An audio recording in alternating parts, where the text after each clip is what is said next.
Okay hello, तो आज हम लोग बात करने वाले हैं किसके बारे में।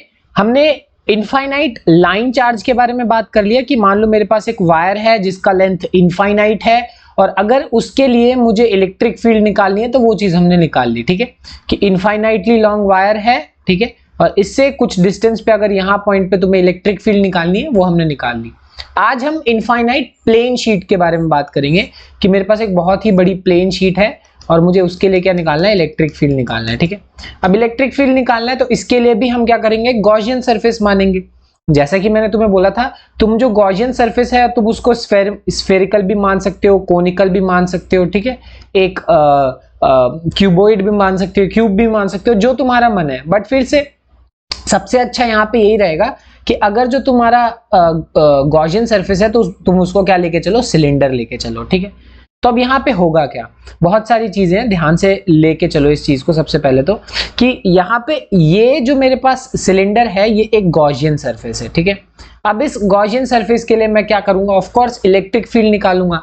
तो इसके लिए इलेक्ट्रिक फील्ड निकालेंगे तो सबसे पहले हम देखेंगे कि हम इनफाइनाइट शीट है तो सोचो मैं पूरी की पूरी शीट तो नहीं ले सकता, तो मैं शीट का एक बहुत ही छोटा सा हिस्सा लूंगा, है ना, और जिसका एरिया कितना है, ए है। ठीक है, अब उसका एरिया ए है तो तुम लोग को याद होगा मैंने एक चीज तुम्हें बताई थी कि अगर मैं सिग्मा बोलूं, सिग्मा क्या था मेरे पास, सरफेस चार्ज डेंसिटी, वो होता है बहुत ही छोटा चार्ज डिवाइडेड बाय छोटा एरिया, या फिर तुम बोल सकते हो कि total charge divided by total area. अगर ये भी करोगे तो वो भी किसके बराबर होता है, सिग्मा के बराबर होता है। ठीक है, अब वही चीज है कि यहाँ पे मैं इस चीज को कंसिडर अगर कर रहा हूं तो इस चीज का मेरे पास एरिया कितना है, ए है। ठीक है, तो यहाँ पे भी अगर मुझे चार्ज डिफाइन करना है, क्योंकि इतने बड़े शीट के लिए चार्ज तो तुम डिफाइन नहीं कर सकते, चार्ज तो इनफाइनाइट हो जाएगा।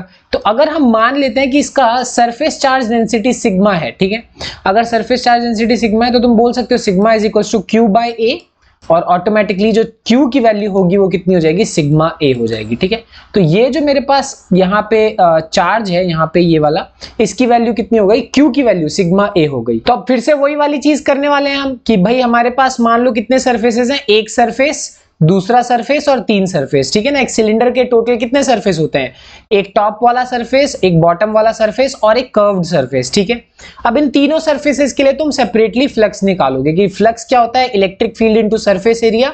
इलेक्ट्रिक फील्ड मतलब E डॉट ds1 मतलब पहला सरफेस, E डॉट ds2 दूसरा सरफेस और E डॉट ds3 तीसरा सरफेस। ठीक है, ऑफ कोर्स अब तुम नोटिस करोगे कि अगर मैं बोलूं यहां वाले केस में इन दोनों के बीच में ऑफ कोर्स थीटा की वैल्यू साफ साफ नजर आ रही है, कितनी है, 0 डिग्री है। ठीक है, इलेक्ट्रिक फील्ड और सरफेस एरिया सेम डायरेक्शन में 0 डिग्री। यहां पे थीटा एंगल की वैल्यू कितनी है, फिर से 0 डिग्री, क्योंकि इलेक्ट्रिक फील्ड और सरफेस एरिया क्या है, सेम डायरेक्शन में। बट अगर यहां पे नोटिस करोगे तो यहां होने क्या वाला है कि जो तुम्हारी इलेक्ट्रिक फील्ड है वो इस डायरेक्शन में होगी और ऑफ कोर्स दोनों के बीच में एंगल कितना है, 90 डिग्री। तो इस केस में थीटा की वैल्यू कितनी हो गई, 90 डिग्री। ठीक है, तो ऑफ कोर्स जब तुम इलेक्ट्रिक फ्लक्स लिखोगे तो वो कैसा होगा, EDS1। अच्छा, S1 के लिए तुम क्या लगाना है, cos 0 डिग्री लगाना है। ठीक है ना, और सिमिलरली तुम क्या लिखोगे, EDS2। ठीक है, बट इसके लिए कितना लगाओगे, cos 90 डिग्री लगाओगे। ठीक है, और सिमिलरली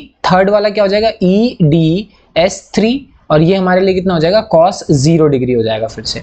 और ऑफ कोर्स लॉजिकली तुम नोटिस करो कि इंटीग्रेशन वगैरह बाद की बात है, बट इसकी वैल्यू मेरे पास कितनी हो जाएगी, ये वाला जो वैल्यू है वो मेरे को क्या देगा, ये देगा E डॉट ds। ठीक है, ये भी मुझे कितना देने वाला है, ये देगा E dot ds, but automatically इसकी वैल्यू कितनी हो जाएगी, मेरे पास 0 हो जाएगी, क्योंकि जो सरफेस है, क्या कहते हैं इसको, मतलब cos 90 की वैल्यू वो कितनी होने वाली है, 0 होने वाली है। तो ये चीज तो क्लियर हो गई। तो मैं साफ साफ ये बोल सकता हूं कि यहाँ पे जो फ्लक्स होगा वो सिर्फ दो सरफेसेस की वजह से, इस सरफेस की वजह से और इस वाले सरफेस की वजह से। ठीक है ना, और अगर मैं इन दोनों सरफेसेस के लिए निकालूं तो ये वाला सरफेस क्या हो जाएगा, इलेक्ट्रिक फील्ड इनटू एरिया। ठीक है, सिंपल सी बात है, इतने का एरिया कितना है, मैंने ए मान के चला है, तो ये भी एरिया ए है, ये भी एरिया ए है और ये भी एरिया ए है।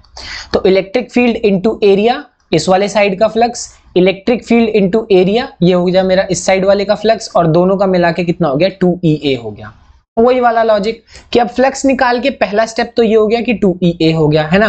फ्लक्स को निकालने का एक और फॉर्मूला होता है, वो क्या होता है, total charge by epsilon naught. Okay, तो charge by epsilon naught, Q by epsilon not. और चार्ज के बारे में एक कहानी तो तुम्हें ऑलरेडी मैं बता ही चुका हूं कि चार्ज किसके बराबर होने वाला है, सिग्मा A के बराबर होगा। तो मैं ये भी बोल सकता हूं कि चार्ज सिग्मा A के बराबर है, तो इसकी वैल्यू अगर मैं यहाँ पे पुट कर दूं तो तुम देखोगे फ्लक्स की एक वैल्यू, दूसरी वैल्यू। अब इन दोनों वैल्यूज को मैं क्या कर सकता हूं, बराबर रख सकता हूं कि फ्लक्स का पहला value electric field into area, flux की दूसरी वैल्यू है क्या, चार्ज बाय एप्सिलॉन नॉट। बस दोनों को बराबर रख दिया, बराबर रख के मेरे पास इलेक्ट्रिक फील्ड की वैल्यू कितनी आएगी, E is equal to sigma by 2 epsilon nought. बस सिंपल सी बात है। तो ध्यान रखना, ज्यादा सोचने वाली कोई दिक्कत वाली बात है ही नहीं इसमें, कि अगर तुम्हारे पास क्या है कि एक इनफाइनाइट प्लेन शीट है और उसके लिए तुम्हें इलेक्ट्रिक फील्ड निकालना है, तो वो कितना होगा, सिग्मा बाय 2 एप्सिलॉन नॉट। यहाँ बड़ी एक खास बात ये है कि तुम अगर नोटिस करोगे कहीं ना कहीं वो R पे डिपेंड कर ही नहीं रहा है, ठीक है।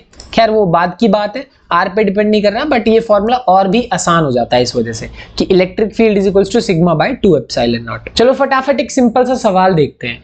क्वेश्चन ये है, a charge of 17.7 into 10 to the power -4 coulomb is distributed over a large sheet of area. अच्छा, तुम्हें दिया हुआ है एरिया भी दिया हुआ है, ठीक है, चार्ज भी दिया हुआ है, और तुम्हें बोलना है कि एक इतने डिस्टेंस पे तुम्हें क्या निकालना है, इलेक्ट्रिक फील्ड निकालनी है। सबसे पहली बात तो ये बोल सकते हैं कि अगर तुम सिग्मा बोलो, सिग्मा मतलब surface charge density, Q by A के बराबर होगा, ऑफ कोर्स, ठीक है। चार्ज की वैल्यू तुम्हें दे रखी है, एरिया की वैल्यू दे रखी है, तो साफ साफ तुम सरफेस चार्ज डेंसिटी निकाल सकते हो। मैं क्यों निकाल रहा हूं सरफेस चार्ज डेंसिटी, क्योंकि इलेक्ट्रिक फील्ड का फॉर्मूला क्या है, सिग्मा बाय 2 एप्सिलॉन नॉट। तो फॉर्मूला है सिग्मा बाय 2 एप्सिलॉन नॉट, ठीक है। तो ये सिग्मा की वैल्यू है 8.85 इंटू 10 टू द पावर -6।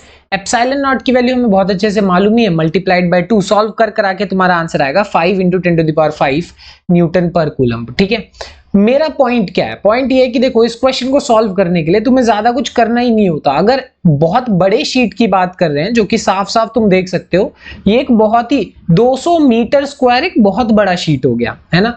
तो जब हम बहुत बड़े इनफाइनाइट शीट्स की बात करेंगे तब तुम्हें ज्यादा सोचना ही नहीं है, sigma by 2 epsilon not formula लगाओ और आराम से आंसर आ जाएगा तुम्हारा, इतना ही करना है। अगली चीज हमारे पास थोड़ा सा सेटअप है कि भाई मेरे पास यहाँ पे भी एक शीट है जिसका सरफेस चार्ज डेंसिटी सिग्मा 1 है, यहाँ एक दूसरी शीट है जिसका सरफेस चार्ज डेंसिटी सिग्मा 2 है।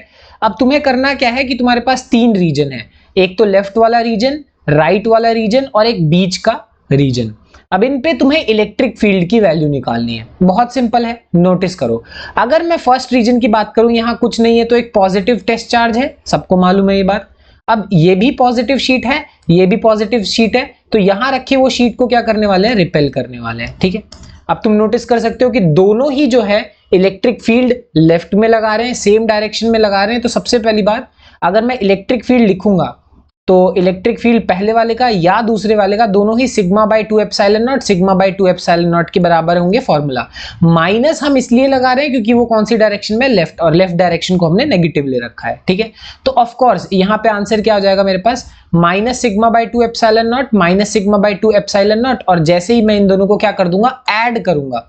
क्यों ऐड कर रहे हैं, क्योंकि ऑफ कोर्स दोनों की डायरेक्शन क्या है, सेम है। साफ साफ देख सकते हो कि E2 और E1 दोनों सेम डायरेक्शन में लग रहे हैं, तो आंसर आ जाएगा यही कि भाई मेरे पास ये आएगा कि sigma 1 plus sigma 2 by 2 epsilon not. और आर कैप, अगर मेरे आर कैप की डायरेक्शन ये है तो मेरी जो E1 और E2 की डायरेक्शन जो सम है वो उल्टी डायरेक्शन में, इसीलिए यहाँ पे एक माइनस आ रहा है, ठीक है। एग्जैक्ट सेम तरीके से अगर मैं रीजन 3 की बात करूं तो खुद सोचो, यहाँ कुछ नहीं है तो पॉजिटिव टेस्ट चार्ज है, ये वाला पॉजिटिव प्लेट, ये वाला पॉजिटिव प्लेट, दोनों ही क्या करने वाले हैं, रिपेल करने वाले हैं।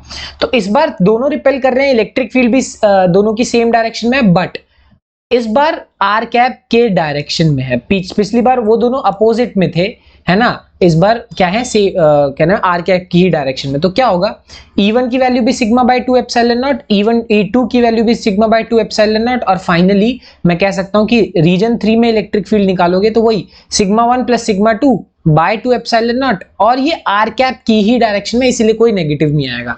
यहाँ नेगेटिव इसलिए था क्योंकि वो उल्टा डायरेक्शन था, ठीक है, सिंपल। और फाइनली अगर मैं रीजन 2 की बात करूं, थोड़ा इंपॉर्टेंट है ये वाला, कि अगर मैं बीच में रखे हुए कोई एक पॉजिटिव चार्ज को इमेजिन करूं तो ये वाला भी उसको क्या करेगा, रिपेल करेगा। और ये वाला भी उसको क्या करेगा, रिपेल करेगा। दोनों रिपेल करेंगे और इस बार दोनों की E1 और E2 दोनों की डायरेक्शन क्या हो गई, ऑपोजिट हो गई। तो अगर ऑपोजिट हो गई तो क्या लिखोगे, sigma by 2 epsilon naught, sigma by 2 epsilon not पर। यहां पे साफ साफ हमें पता है कि इस डायरेक्शन को हम क्या मान के चल रहे हैं, पॉजिटिव मान के चल रहे हैं, इस डायरेक्शन को हम क्या मान के चल रहे हैं, नेगेटिव मान के चल रहे हैं। ठीक है, तो वही वाली बात होने वाली है कि E2 जो है वो कौन सी डायरेक्शन में है, लेफ्ट की डायरेक्शन में, और लेफ्ट डायरेक्शन में इसीलिए मैं उसको क्या लिख रहा हूं, नेगेटिव लिख रहा हूं। और नेगेटिव लिख रहा हूं तो इसी वजह से होगा क्या, सिग्मा 1 माइनस सिग्मा 2 आ जाएगा।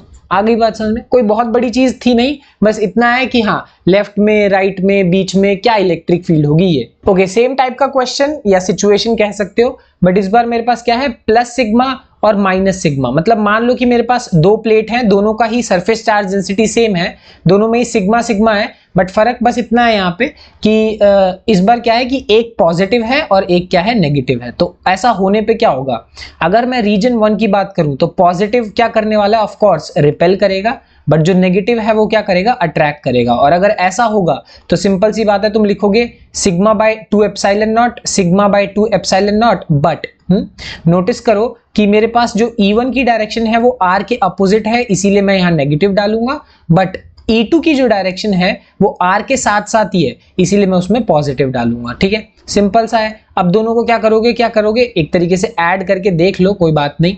करने पे होगा क्या कि एक ऑपोजिट डायरेक्शन में इसीलिए माइनस, एक सेम डायरेक्शन में इसलिए प्लस, और एट द एंड आंसर कितना आएगा, 0 आएगा। इस केस में आंसर इसलिए 0 आ रहा है क्योंकि दोनों ही मेरे पास जो सिग्मा है वो बराबर हैं, बस फर्क ये है कि एक पॉजिटिव एक नेगेटिव, तो इसीलिए दोनों की डायरेक्शन ऑपोजिट हो गई, दोनों ने एक दूसरे को कैंसिल आउट कर दिया, आंसर आ गया 0। यही सेम चीज मैं थर्ड वाले रीजन में भी लगा सकता हूं। थर्ड रीजन में होगा क्या कि भाई फिर से जो मेरे पास नेगेटिव वाला होगा वो क्या करेगा, अट्रैक्ट करेगा, जो पॉजिटिव वाला होगा वो क्या करेगा, रिपेल करेगा। और फिर से वही वाली कहानी कि भाई मेरे पास sigma by 2 epsilon naught, sigma by 2 epsilon naught. फर्क इतना है कि इस बार E2 की डायरेक्शन R से उल्टी है, इसीलिए मैंने यहां नेगेटिव रखा है। वही अगर मैं बात करूं E1 की डायरेक्शन तो वो R के साथ साथ वाली डायरेक्शन में, इसीलिए मैंने उसको पॉजिटिव रखा है। ऐड करोगे फिर से आंसर क्या आएगा, 0 आएगा, जैसे रीजन नंबर 1 में आया था। बट वही अब रीजन 2 की बात करें तो अगर बीच वाले रीजन की बात करें तो होगा क्या, होगा ये कि यहां रखा जो भी चार्ज होगा, नेगेटिव वाला उसको क्या करेगा, सिंपल सी बात है, अट्रैक्ट करेगा, और पॉजिटिव वाला क्या करेगा, उसको रिपेल करेगा। नोटिस करो दोनों की डायरेक्शन क्या हो गई, सेम हो गई, और अगर दोनों की डायरेक्शन क्या हो गई तो sigma bye epsilon naught, sigma by 2 epsilon not, वही वाली बात है। बट दोनों ही मैंने पॉजिटिव लिखे हैं क्योंकि दोनों ही आर कैप की डायरेक्शन में है। बस ऐड कर दो, और ऐड करने के बाद होगा क्या कि ये आएगा, ऐसा आएगा कि sigma by 2 epsilon not plus sigma by 2 epsilon not, और वो हो जाएगा सिग्मा बाय एप्सिलॉन नॉट। ठीक है, ध्यान रखना, ये कितना हो गया, सिग्मा बाय एप्सिलॉन नॉट। ये थोड़ा इंपॉर्टेंट केस है, इस चीज को ध्यान में रखना। ऑल्दो मैं तो ये बोलूंगा कि लॉजिक समझ के चलो तो ज्यादा बढ़िया रहेगा, वो ज्यादा बेटर है हमेशा। ओके, जैसे एक ये भी क्वेश्चन देखते हैं कि यहाँ पे क्या बोला है मेरे पास, अ पार्टिकल ऑफ मास, एक मास उसका इतना है, ठीक है, kept over a large horizontal sheet. Okay, मेरे पास एक शीट इस तरीके की है ना, और इस शीट के ऊपर मैंने एक पार्टिकल को ऐसे रखा हुआ है। अब मैं चाहता हूं कि वो पार्टिकल क्या है कि so that if is released does not fall, मैं चाहता हूं कि वो पार्टिकल नीचे ना गिरे, वो वहीं पे इक्विलिब्रियम में रहे। इक्विलिब्रियम में रहने के लिए उस पे ऊपर जितना फोर्स लग रहा है और नीचे जितना फोर्स लग रहा है वो बराबर होने चाहिए। अब खुद सोचो, ये जो शीट होने वाली है, ये शीट ऊपर की तरफ एक फोर्स लगाएगी, कौन सा फोर्स होता है वो फोर्स होगा मेरे पास इलेक्ट्रोस्टैटिक फोर्स। ठीक है, बहुत अच्छी बात है। और नीचे की तरफ क्या लगेगा, उसका वेट लग रहा होगा, तो वेट नीचे लग रहा है, फोर्स क्योंकि ये रिपेल करेगा, ये भी पॉजिटिव है, ये भी पॉजिटिव है, तो वो उसको रिपेल करेगा, रिपल्सिव फोर्स ऊपर। ठीक है, तो ओवरऑल कहने का मतलब कि रिपल्सिव फोर्स जो ऊपर है और नीचे जो mg है, अगर ये दोनों चीजें एक दूसरे के बराबर हो गई, कैंसिल आउट कर देंगी, तो बॉडी नीचे नहीं गिरेगी। बस यही कंसेप्ट को यूज करके इस क्वेश्चन को सॉल्व करेंगे कि अपवर्ड फोर्स जितना भी लग रहा है बॉडी के ऊपर, ठीक है, कि अपवर्ड फोर्स जो कि शीट के वजह से लग रहा है और नीचे की तरफ क्या लग रहा है, वेट ऑफ द पार्टिकल, ये दोनों बराबर हो जाएंगे। Force is equal to Q E होता है, बहुत अच्छे से मालूम है, और वेट क्या होता है, mg के बराबर होता है। अब q तो q है, बट e एक बड़े शीट के लिए e का फॉर्मूला क्या होता है, सिग्मा बाय 2 एप्सिलॉन नॉट, ये अभी हमने पढ़ा बस। तो यहां से होगा क्या कि q कितना हो जाएगा, 2 epsilon naught into mg divided by sigma. आ जाएगा ये। तो बस यही वाली बात है कि 2 की वैल्यू हमें पता है, epsilon not 8.85 into 10⁻12। Mass of particle भी तुम्हें दे रखा है, ठीक है, और जी की वैल्यू तो 9.8 होती ही है। सारी वैल्यूज पुट करोगे आंसर आ जाएगा। लॉजिक मेरा बस ये था इस क्वेश्चन में कि तुम्हें अगर इलेक्ट्रिक फील्ड पता है तो तुम फोर्स भी निकाल सकते हो क्यू ई करके, और ई की वैल्यू क्या होती है σ/2 एप्सिलॉन नॉट, अगर मैं एक बहुत बड़े शीट की बात करूं तो इनफाइनाइट प्लेन शीट की कहानी में इतना ही, जितना भी है वो मिलते हैं अगली क्लास में। तब तक बाय बाय, थैंक यू।